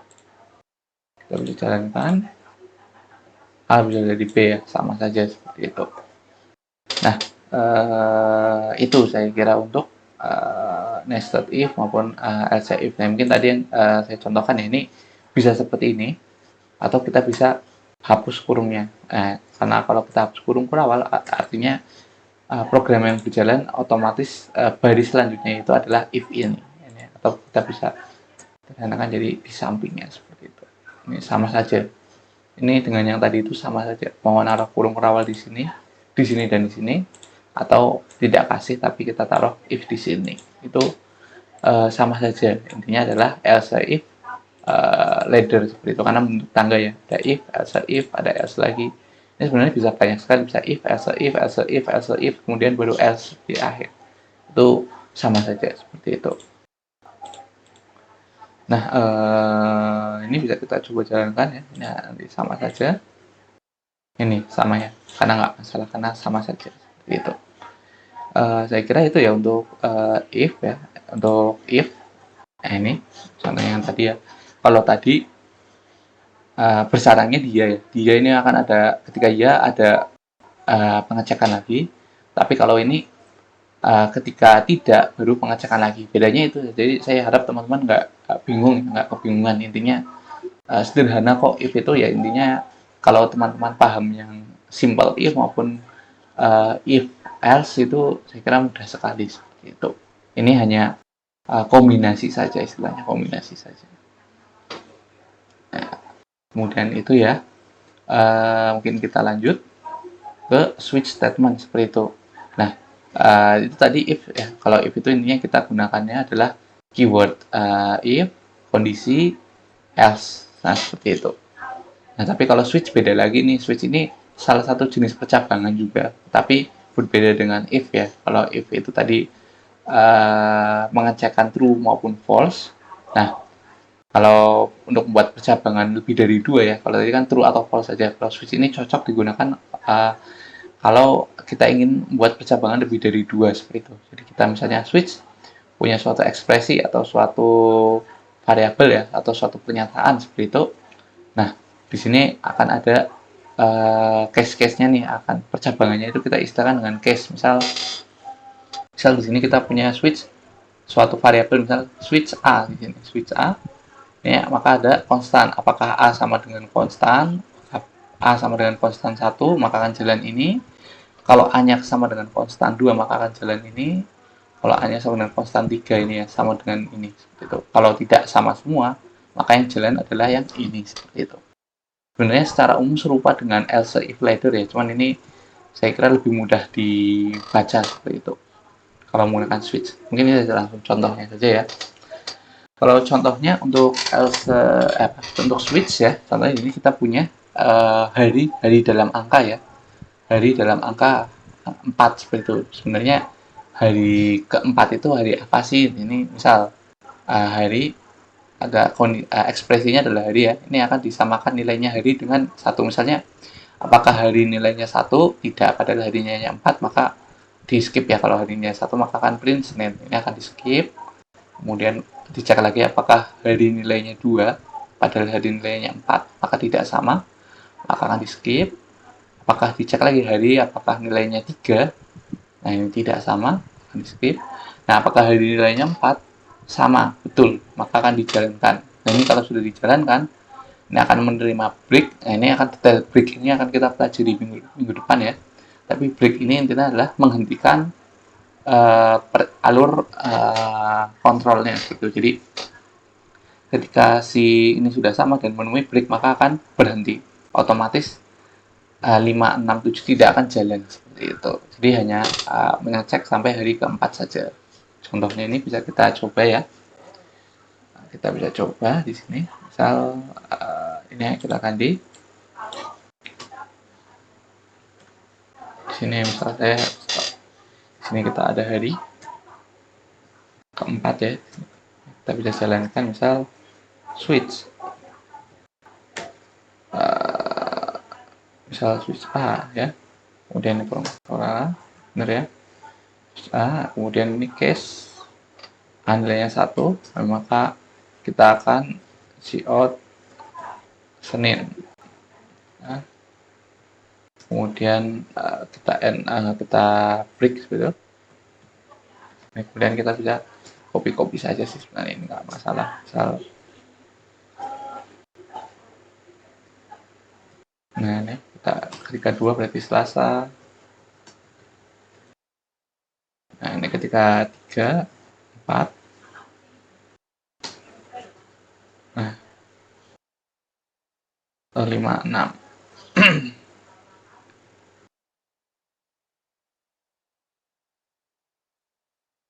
Nah, ini kita coba ya. 1 Senin, Selasa, ini Rabu. 4, 5, Rabu, Kamis, Jumat, Sabtu, Minggu. Ini karena sudah tidak ada, maka kita akan 6, 7. Nah, maka ini kalau sudah, kita bisa kasih default. Nah, kalau default ini nggak ada nilainya, kita cukup nggak usah break juga karena sudah selesai. Nah, default misal angka di luar jangkauan. Nah, ini bisa kita coba sekarang. Kita jalankan. Kurang apa? Kurang, sudah tidak ada masalah. Nggak ada masalah sih, benar. Hanya disorot saja. Nah, ini kita jalankan. Sulit. Oh, ini bukan A ya, tapi hari ya. Lupa. Ganti. Nah, ini sudah. Kita jalankan. Switch sama tadi salah tulis switch ya. Kita jalankan lagi. Nah, ini Kamis program selesai. Mungkin kita kasih enter tiket di sini. Kita jalankan lagi. Nah, Kamis program selesai betul ya. Maka di sini jalannya adalah hari ke-4, maka program akan mengecek apakah hari 1 tidak. Oh, kalau tidak, cek lagi. Kedua tidak, apakah sama dengan 3, tidak. Keempat ya, maka ini break, maka ini nggak akan melakukan pengecekan ke yang di bawah sini seperti itu. Nah, tapi kalau misalnya kita harinya kita kasih 11 di sini, kita masukkan hari 11. Nah, angka di luar jangkauan. Kenapa? Karena di sini kita hanya kasih kondisi 1, 2, 3, 4, 5, 6, 7. Nah, ini default ini kalau tidak semuanya tidak masuk sini, maka masuk baris ini seperti itu, angka akan di luar jangkauan seperti itu. Itu ya, saya kira mudah. Jadi untuk membuat percabangan yang lebih dari 1 ya, kalau ini kan percabangannya berarti ada banyak ya, seperti itu, ada 7 seperti itu ya. Ini kita bisa pakai switch seperti itu. Itu untuk percabangan banyak kita pakai switch. Kalau hanya true false saja kita bisa pakai if else seperti itu. Itu untuk ini. Saya kira itu. Kita lanjut lagi. Cuman ini kok masih seperti itu. Nah, di sini ya. Nah, teman, untuk secara ini flowchartnya seperti ini ya nanti ya. Nah, ini kita akan mulai masukkan hari. Nah, nanti ada switch ya, switch ya, dicek harinya. Operasi switch. Nah, kemudian ada kondisi apakah hari sama dengan 1, sama dengan 2, sama dengan 3, sama dengan 4 ya. Kemudian ini ya konektor kemarin ya contohnya. Jadi ini lanjut ke sini ke 4. Ini kalau ini dan seterusnya. Ini saya terlalu malas ya jadinya. Ini maksudnya 5, ini 6. Ini kalau defaultnya berarti adalah tulis minggu seperti itu. Ini kemudian udah program selesai seperti itu maksudnya. Ini kalau ini ya langsung selesai saja, nanti langsung selesai kalau 2 ini. Nah, itu contoh dari switch ya. Secara umum sebenarnya switch sama juga. Kalau ingin kita bikin switch dengan if else sebenarnya sama. Kita bisa buat seperti ini. Ketika integer hari adalah 4 ya, kemudian ketika apakah harinya 1, kalau iya maka kan print Senin, kalau enggak dicek lagi apakah harinya 2, Selasa, kalau enggak dicek 3, cek 4, cek 5, 6, kalau tidak masuk semua maka Minggu. Seperti ini saya tidak kasih pengecekan di luar jangkauan ya, ini sama. Ini buat contoh aja. Nah, tapi Ini juga bisa menggunakan if else, cuman kalau kita lihat ya ini tidak efektif dan kurang enak dibaca, atau mungkin kalau ini kan lebih saya kira lebih jelas seperti itu. Kalau ini agak terlalu kompleks ya, kalau kita lihat ya kurang sederhana istilahnya seperti itu. Nah, mungkin kalau bisa kita coba juga sebenarnya. Kalau ini kan berarti maksudnya kalau if kemudian else kemudian ada pengecekan lagi, ini kan sama seperti else if ladder seperti itu, atau else if bertangga seperti itu. Nah, ini sama saja seperti kalau kita buat if hari sama dengan satu cout out apa tadi Senin else. Nah, ini ketika else ada if lagi, ada if lagi 2 3 4 5 6. Nah, seperti ini sama. Ini minggu Selasa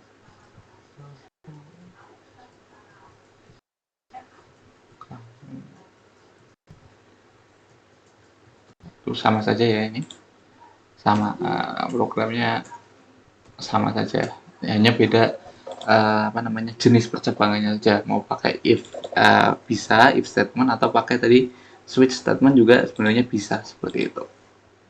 Kurang titik koma dan ini ya contohnya, ini minggu, padahal kan ini 11 ini tinggal kita tambahkan satu lagi saja sebenarnya, nggak masalah seperti itu. Nah, ini ya hari 5 minggu, hari 5 sama dengan minggu. Oh, ini 5-nya belum ketulis. 5 6. Nah, Jumat. Ini adalah Jumat seperti itu. Nah, coba saya kira ini lebih sulit baca ya kalau ini ya, agak terlalu banyak else seperti itu. Kalau ini kan kalau kita lihat seperti lebih singkat saja seperti itu, lebih mudah dibaca. Kalau 1, kalau 2, kalau 3 seperti itu nilainya. Nah, cuman mungkin kalau switch bisa untuk banyak percabangan, tetapi tidak bisa untuk semisal lebih dari kurang dari, seperti itu. Saya kira switch tidak bisa. Switch itu hanya pengecekannya adalah apakah hari sama dengan nilai yang ada di konstantanya seperti itu. Jadi itu ya kondisi kriteria yang ada di switch seperti itu bedanya. Nah, kemudian yang terakhir ini ada conditional operator. Apa sih ini conditional operator? Nah, sebenarnya operator conditional ini merupakan variasi ya, suatu variasi notasi dari pernyataan percabangan if else seperti itu. Jadi ini hanya cara lain untuk menuliskan if else seperti itu. Kalau if kan kita tulis if kondisi kemudian kurung buka kurung tutup, else kurung buka kurung tutup, seperti ini ya untuk pernyataan 1, pernyataan 2. Ini kan kalau sintaksnya seperti ini. Nah, kalau conditional operator itu kita buat lebih singkat, kita buat satu baris saja selesai seperti itu. Jadi kita bisa tulis misalnya kondisi percabangan, kemudian tanda tanya, kemudian ini pernyataan ketika benar, kemudian titik 2, pernyataan ketika salah seperti itu. Ini dipisah ya, kalau benar akan jalan ini, kalau salah akan jalan ini seperti itu. Ini conditional operator cocok kalau misalnya teman-teman hanya if else sederhana saja, hanya satu baris sudah cukup selesai kayak itu cocok. Cuman kalau teman-teman kompleks seperti itu pengambilan keputusannya ya, syarat-syaratnya kompleks ya, tidak cocok tuh kalau conditional operator seperti ini. Ya, kita coba.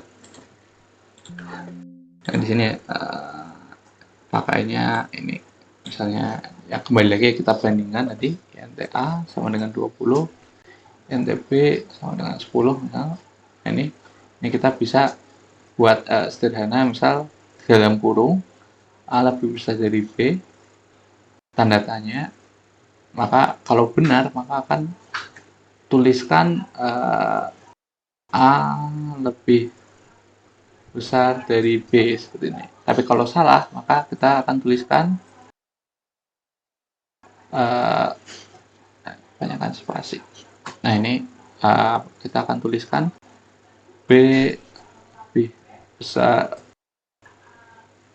lebih besar sama dengan A kayak gini. Lebih besar atau sama dengan A seperti ya, karena kita sudah cek tadi ya, kalau ini nggak masuk kan berarti kemungkinannya ya kalau nggak B lebih besar ya sama dengan seperti itu. Ini kita bisa jalankan. Ini ya, A lebih besar dari B seperti itu. Kalau ini ya kita balik 20 10, kita eksekusi, B lebih besar sama dengan A seperti itu, sama dengannya. Sebenarnya kalau ini lebih singkat lagi ya, kalau tadi butuh berapa baris, kalau ini hanya satu baris selesai. Walaupun mungkin kalau mau sebenarnya teman-teman bisa saja misal di else-nya kita kasih kondisional lagi seperti ini. Berarti kan di sini kita kasih suatu kondisional lagi, misal tadi apa, A sama dengan B, kalau iya maka akan cout A sama dengan B. Nah, tapi kalau salah cout B lebih besar dari A. Nah, seperti ini ya. Cuma kan saya kira sih akan menghasilkan betul seperti itu. Nah, ini ya. B lebih besar dari A. Nah, kalau sekarang kita samakan, B-nya 20. Kita jalankan. Sekarang A sama dengan B. Ini hanya satu baris, cuman saya kira ini susah dibaca ya kalau ini ya. Kalau kita operator kondisinya ada dua ya, ini true, apakah true, kalau benar.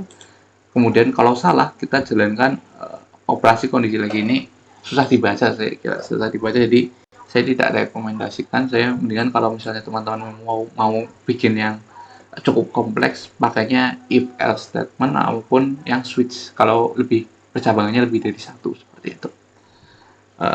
Itu ya tadi contohnya untuk percabangan seperti itu. Masih ada lagi nggak? Nih ya.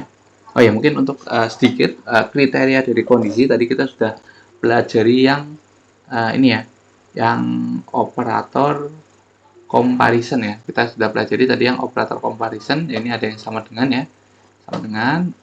Kemudian ini identik dan tidak identik ini hanya ada di JavaScript seperti itu ya. Ini di C++ tidak ada. Ini adanya di JavaScript saja. Ini saya merahi. Atau mungkin tidak sama dengan ya. Ini merupakan suatu perbandingan juga, perbandingan.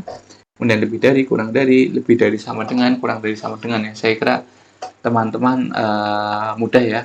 Contohnya ya kalau apakah 10 tidak sama dengan 20, ini kan berarti true ya. Kalau apakah 10 sama dengan 20, berarti ini kan false. Nah, ini contoh pernyataannya kayak gitu.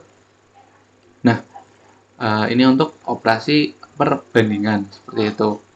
Nah, tapi ini ada juga operasi logical. Jadi kalau teman-teman di kondisi itu di kriteria ada bisa menggunakan comparison maupun logical. Nah, ini kalau teman-teman ingin membuat kondisi yang lebih kompleks, saya kira teman-teman tidak bisa hanya mengandalkan comparison saja, tapi juga harus mengandalkan logika operator seperti itu. Di sini misal kita punya 3 variabel seperti itu, kemudian kita ingin membandingkan mana sih yang paling besar seperti itu, atau mungkin apakah A lebih besar dari mana seperti itu, kita harus menggunakan operasi logika. Jadi kita cek dulu apakah A lebih besar dari B dan A lebih besar dari C. Nah, ini kan dua kriteria ya. Daripada kita buat if dalam if, kita bisa jadikan satu di sini seperti itu. Kita jadikan satu di sini. Apakah A lebih besar dari B dan A lebih besar dari C? Kalau betul maka A lebih besar dari B dan C. Tetapi kalau salah maka A tidak lebih dari atau sama dengan pada dasarnya B dan C seperti itu. Ya, intinya itu. Jadi untuk mengkombinasikan kriteria pada dasarnya kita gunakan logika operator logis seperti itu, operasi logika matematika.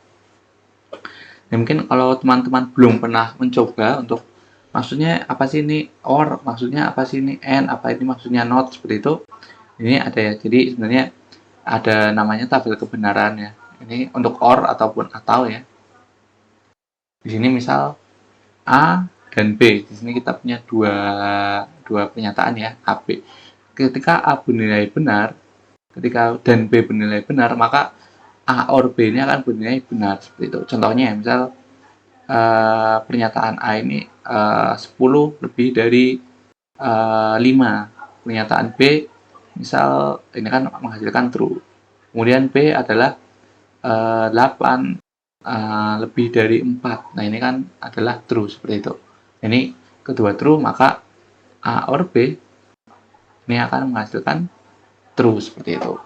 Nah, tetapi ini kalau ketika A-nya benar dan B-nya salah, nah misalnya B-nya ini bukan ini tapi 3 seperti itu. Bukan 8 tapi 3. Ini kan bernilai salah.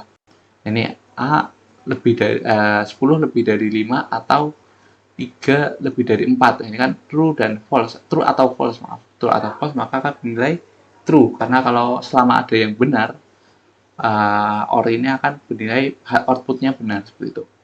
Gitu juga misalnya ini false dan true, selama ada true-nya maka ini true ya. Misalnya ini 10 dan 15, ininya 8 lebih dari 4 seperti itu. Ini kan sebaliknya, makanya false ini true. Ini maka benar tetap true ya, karena di sini B-nya pernyataan kedua adalah benar. Nah, kemudian yang terakhir, kalau kedua pernyataannya salah, ya misal 10 lebih besar dari 15 atau 8 lebih besar dari 14, ini kan keduanya bernilai salah. Kalau keduanya bernilai salah, maka A or B pasti bernilai salah logikanya, seperti itu. Ini untuk A or B atau tabel kebenaran OR seperti itu. Kalau N sama saja. Kalau N begitu juga perbandingannya, tetapi hanya bernilai benar kalau keduanya benar ya. Kalau OR itu yang penting salah satu benar itu nanti outputnya true. Nah, tapi kalau kebenaran N atau dan ya, N atau dan di sini kalau keduanya benar baru bernilai benar. Kalau salah satu salah ya, salah satu salah atau bahkan keduanya salah, maka pernyataannya adalah salah karena dan ya. Dan ini kedua pernyataan itu harus benar seperti itu. Nah, kemudian not, kalau not ini hanya dibalik saja atau tidak. Misalnya uh, 10 lebih besar dari 5. Ini kan true ya. Tapi apa? Kalau kita balik 10 tidak besar dari 5. Ya kan, tentunya jadi salah seperti itu. Dan ini juga kalau tadinya salah, misal ini kita balik menjadi true seperti itu. Itu kalau not ya, not ini simbolnya tadi yang tanda seru seperti itu. Kalau N ini yang tandanya dan-nya 2 kali. Kalau OR ini yang tandanya garis lurus ya, garis lurus 2 kali seperti itu. Nah, ini contoh implementasinya ya. Ini kita melanjutkan atau mungkin kita sedikit berubah ya. Contohnya di sini kita punya program bangun datar nih. Kita punya bangun datar. Di sini kita punya variabel, kita ingin bangun datar. Kemudian kita punya panjang, kita punya lebar. Nah, kemudian kita simpan ini hasil. Kemudian kita punya suatu konstanta pi seperti itu yang nilainya 3,14. Nah, di sini ada menu nih. Di program kita ada menu untuk memilih apakah kita ingin program kita untuk mau menghitung luas persegi ataupun mau menghitung luas lingkaran seperti itu. Jadi kita bisa memilih nih. Nah, kalau bangunnya kita masukkan, bangun datarnya kita masukkan 1, maka kan menghitung luas persegi, maka kan diminta untuk memasukkan panjang dan lebar. Nah, ini kita masukkan panjang, kita masukkan lebar.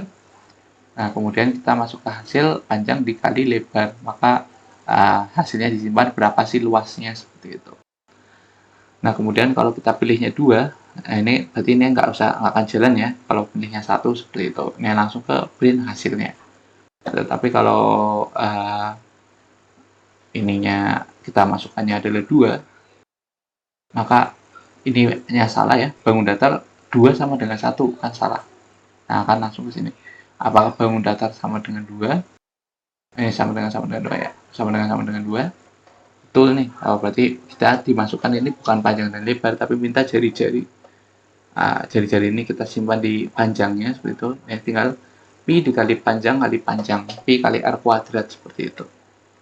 Nah, ya ini kita kalikan. Nah, nanti muncul hasilnya. Ini bisa kita coba. Kita bisa coba di sini. Misal tadi kemana aja in bangun datar, kemudian integer panjang atau mungkin integer lebar atau mungkin akan digabungkan dengan integer jari, kemudian integer float ya, float hasil dan float konstanta I ya, sama dengan 3,14. Nah ini seperti ini ya. Nah ini kita bisa buat menu nih, kita bisa buat menu, bikin saja cout misal kita bikin ini saja, ini untuk batas saja, misal kita ingin buat suatu menu ya, misal istilah ceritanya menu, kita bisa misal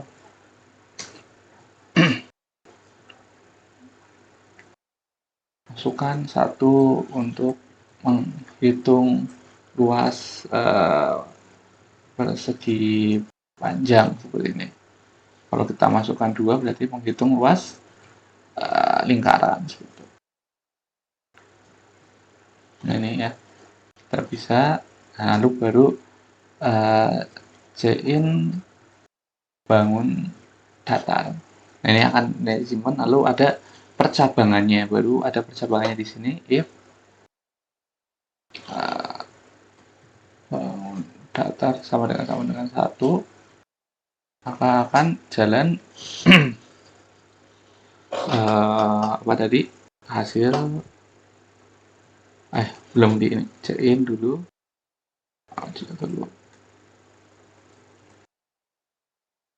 masukkan panjang seperti ini.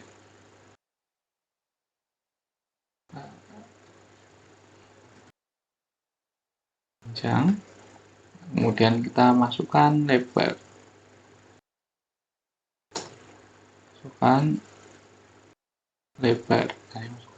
masukkan ke lebar seperti ini. Nah ini kemudian tinggal kita simpan di hasil sama dengan panjang kali lebar sesuai dengan rumus seperti itu. Nah, ini bisa else, ini kita bisa saja langsung saja ya, kalau mau langsung bisa, jadi kita langsung saja, pokoknya kalau hasilnya nggak 1 maka kan menghitung lingkaran, atau kita bisa bikin pengecekan sendiri apakah barangkali user asal masuknya 5 seperti itu kan, bukan dua-duanya. Ini agar menghindari seperti itu, kita bisa checking lagi di sini, bangun datar sama dengan 2 di sini, saya masukkan jari-jari.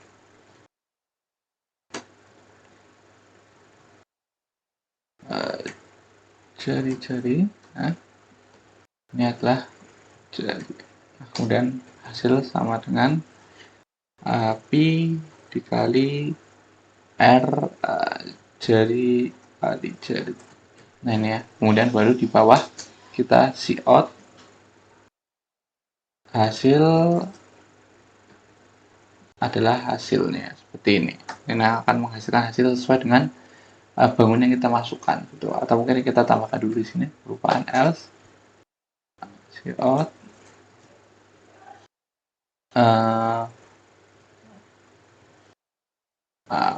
masukkan sesuai menu seperti itu. Bisa saja kita minta ya agar pas itu 1, 2, kalau di luar itu maka kan mengeprintkan masukkan sesuai menu seperti itu.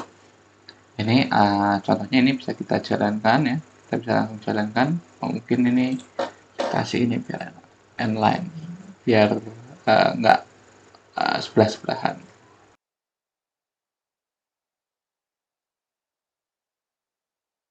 Nah, kita sebelah-sebelahan, nah di sini. Nah sudah kita jalankan di sini. Oh ini titik komanya ketinggalan, kita jalankan.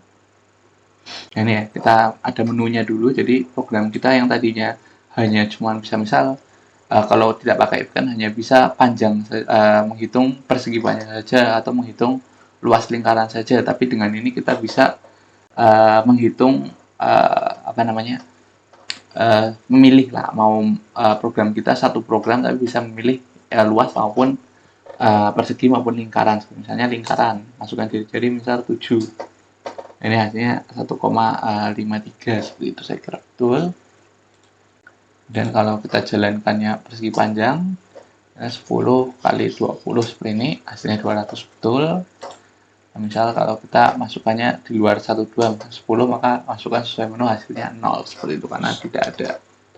Nah itu ya untuk ini apa namanya tadi menu. Nah ini teman-teman bisa modifikasi coding teman-teman yang kemarin.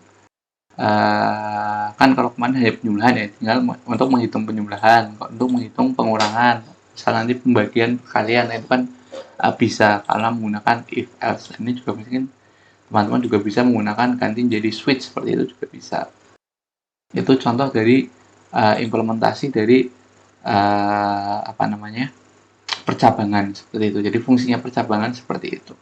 Tapi secara umum banyak sih kegunaannya, itu tadi hanya contoh saja. Nah, ini mungkin selanjutnya.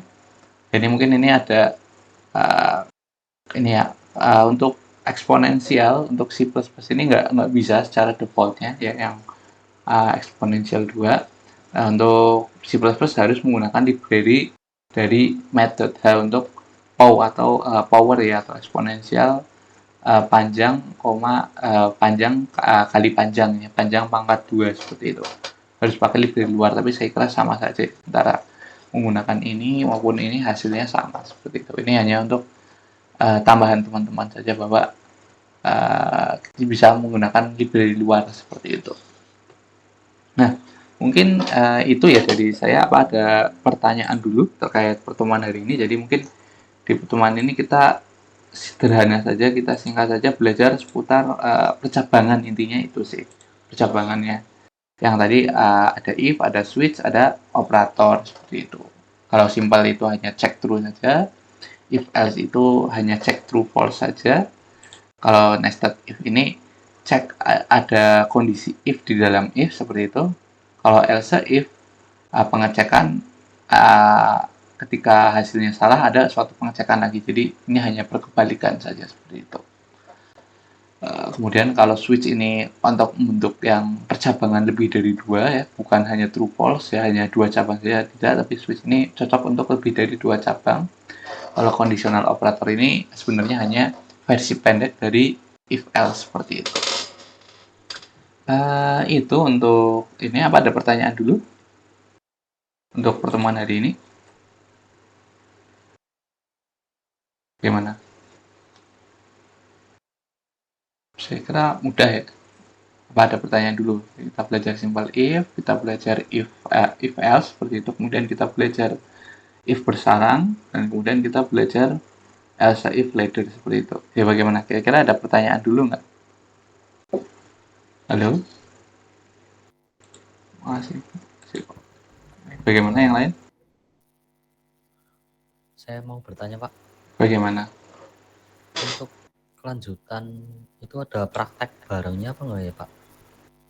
Kalau saya kira kalau praktek bareng agak sulit ya, karena memang kan online ya, kecuali kalau memang kita bisa offline seperti itu, di lab kan biasanya kan seperti itu. Jadi kalau praktek bareng sih agak sulit ya, paling saya demokan dan nanti teman-teman praktekkan di rumah. Dan kalau ada suatu error apa nanti kita diskusikan bersama via WA, paling kayak gitu.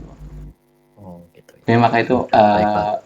paling saya minta aja Pak, kalau ini dicoba, nanti kalau ada error dibicarakan kayak gitu, karena memang kalau online nggak memungkinkan kan kalau bareng-bareng, karena waktunya juga kan terbatas ya kita. Baik. Baik, Pak.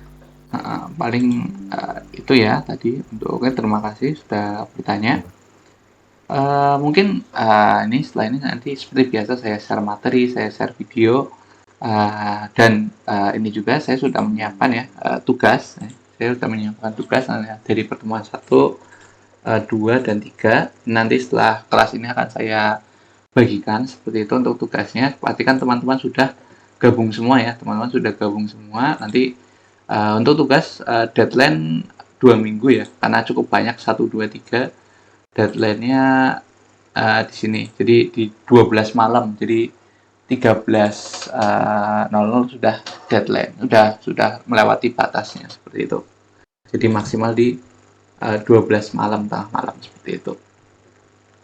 Itu ya terkait tugas ya. Untuk tugas tinggal upload saja di PDF-nya. Ini nanti saya kira tugasnya mudah sih, ini paling satu ini hanya 5 ya. Tapi beberapa ada yang ngoding seperti itu. Jadi bisa di pertemuan selanjutnya nanti bisa kita diskusikan bersama terkait tugas ngodingnya seperti itu. Itu kalau ada pertanyaan lagi nggak? Kalau tidak ada pertanyaan lagi, nanti kita tutup seperti itu. Nanti saya share materi dan saya share tugasnya. Pastikan untuk tugas mungkin mengerjakan di awal ya, karena nanti di pertemuan keempat juga ada tugas lagi kayak gitu. Tapi singkat kok tugasnya, saya kira paling satu soal hanya 5 dan semuanya ada di materi PPT seperti itu pada dasarnya. Ya paling tidak hanya untuk teman-teman sudah mempelajari, intinya sih seperti itu. Ya, bagaimana, ada pertanyaan lagi? Sudah cukup mungkin, Pak. Nah, kalau sudah cukup, ini sebentar saya ini semuanya hadir ya, tapi ya saya kira semuanya sudah hadir, jadi nggak ada masalah. Mungkin kalau sudah ada pertemuan ya, mungkin kelas hari ini saya cukupkan ya. Oh ini mungkin saya stop dulu.